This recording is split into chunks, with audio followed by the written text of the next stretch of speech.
నువ్వంటూ పుట్టినట్టు నా కొరకు ఆ చూకి అందలేదు ఇంతవరకు వచ్చింది గాని ఈడు ఒంటి వరకు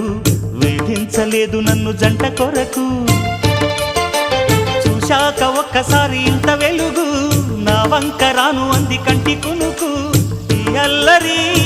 గారడి నీ లీల అనుకోనా నీ పేరు ప్రేమ అవునా ఇవాడే నిన్ను పోల్చుకుందా